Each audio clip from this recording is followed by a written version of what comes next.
Look, something that took me 25 years to figure out, but once I did figure it out, it skyrocketed me to a seven-figure net worth, multiple seven-figure businesses, and running sales teams that collect on average about 3.2 million a month in cash collected. And that one key thing has been ultimately integrity, the ability to influence myself by keeping promises that I make to myself.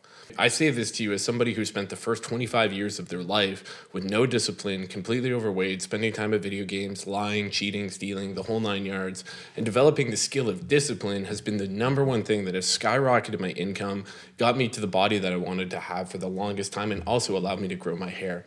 Now, if you don't know me, my name is Smaridge. I currently operate Sales School, which is a sales coaching program, as well as I oversee about $3.2 million a month in cash collected from the different sales teams in my portfolio. And in this video, what I'm going to be talking about is the number one thing that I think leads to self-love after I spent years going on different journeys to try to find what the heck self-love even was, to ultimately uncovering the fact that I wasn't seeking self-love, I was seeking self-respect, and where I got confused along the way. So I make these videos because I just care that people have a life that's worth living.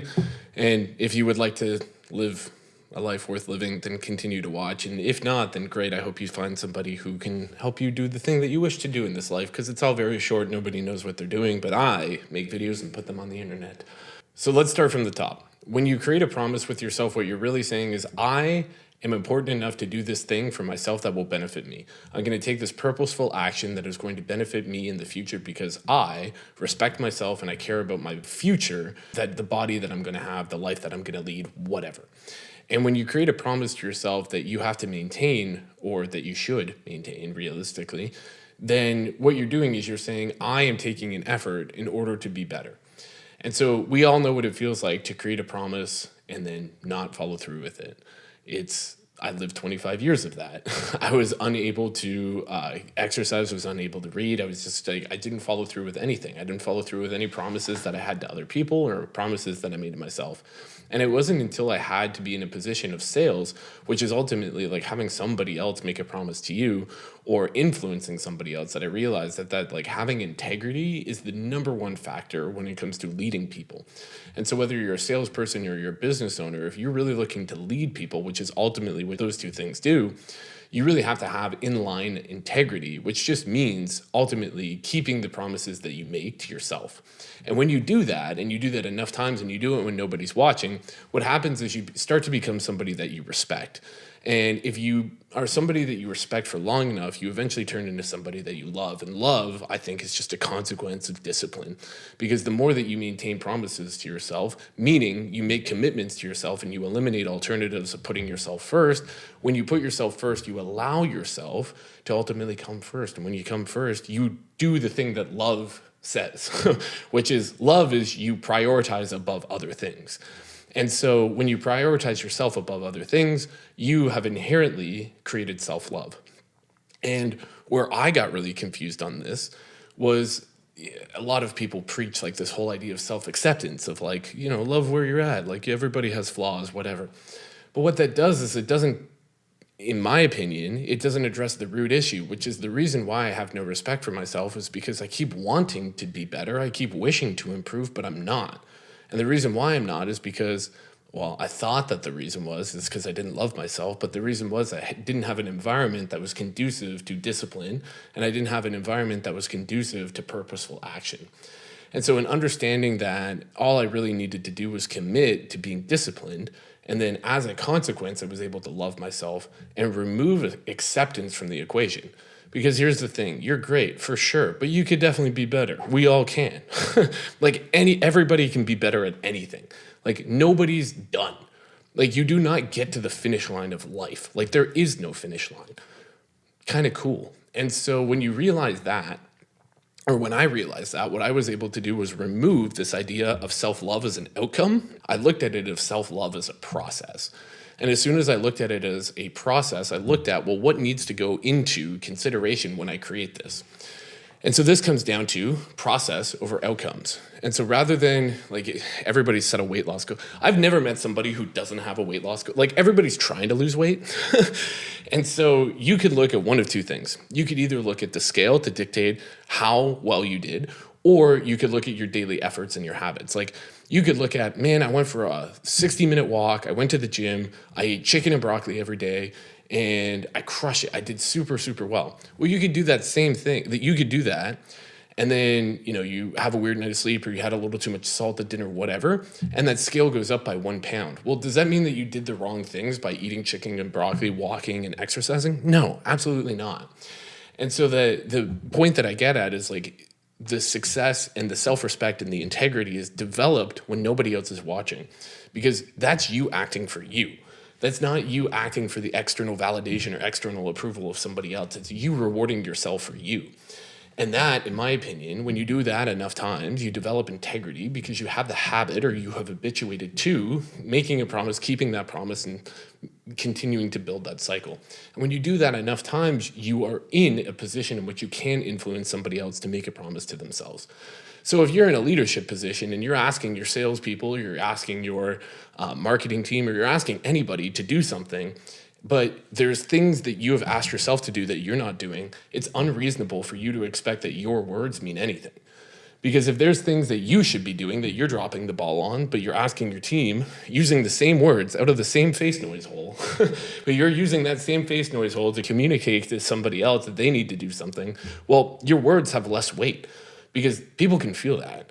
Like when you're not living up to your standards, people see right through that.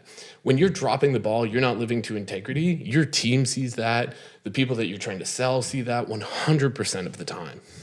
And so the best way, in my opinion, to start to develop this is to create one small promise, like really small, like a super reasonable promise, like something that you can do with 90% certainty, something that takes like less than 5 minutes, and something that you can do every day. Those are the 3 standards.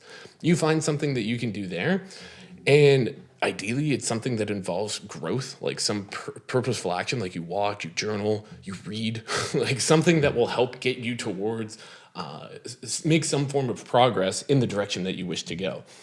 And when you do that, you open yourself up to developing the skill, in my opinion, of discipline. And as you start to develop the skill of discipline, what's going to occur is you're going to start to become somebody that you respect. And the more that you respect yourself, the more challenging things that you're going to be willing to take on. And so I know that this sounds like super basic, but like nobody talks about it in this way. And so I've often seen a lot of like discipline hype videos, for lack of a better term, which is like, you must do this, you gotta wake up, you gotta make your bed, you gotta do this. But nobody talks about why. And in my opinion, the reason why is because what you're truly doing is you're communicating to yourself that you matter.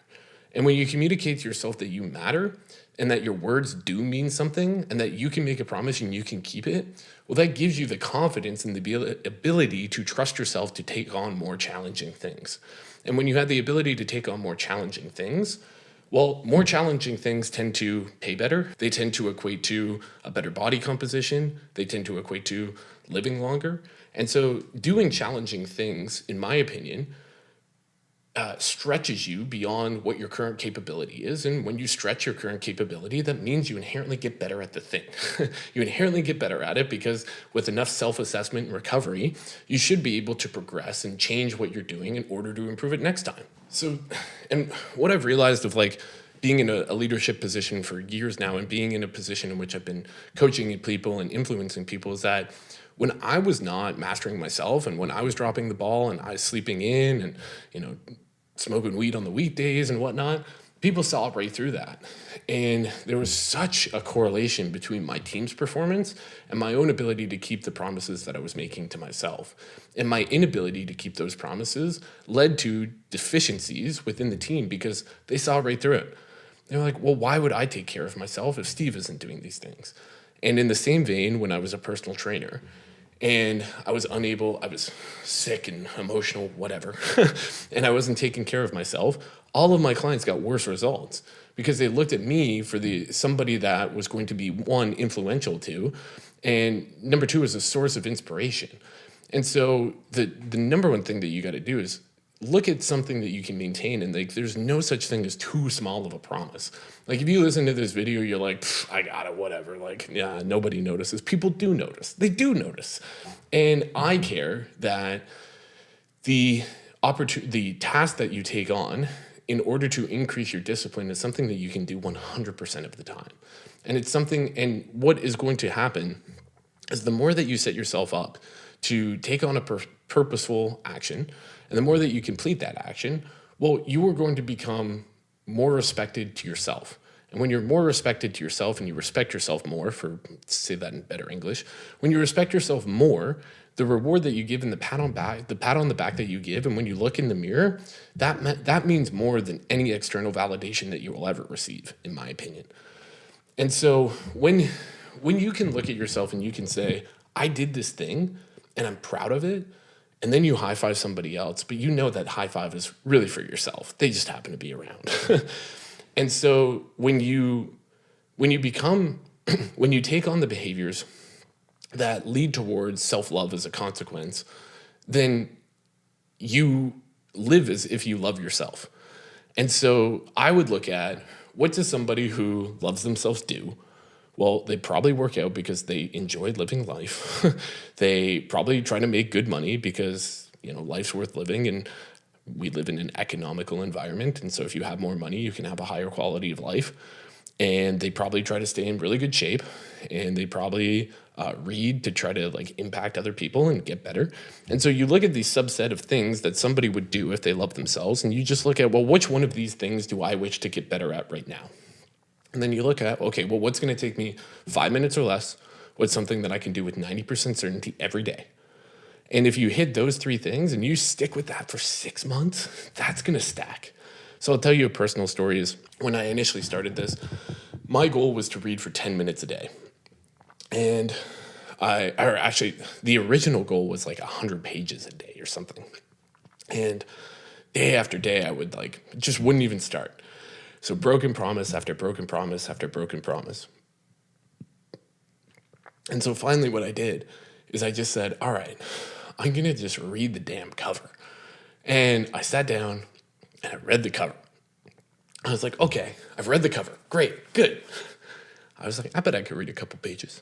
So I read a couple pages, paid off. Great, awesome, had a good time.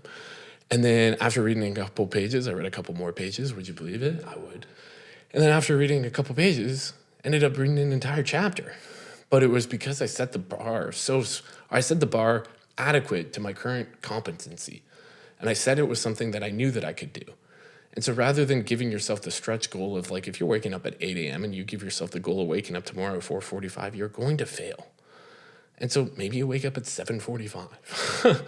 And so give yourself something that you can do with 90% certainty. That's all I ask. Anyway, I've been Steve. Hope you enjoyed this video. Stay tuned for more videos on discipline. I really think, there's one thing I wish to communicate to this world. It's that, if you respect yourself, you will love yourself. And that, in my opinion, makes life worth living. Have a great day.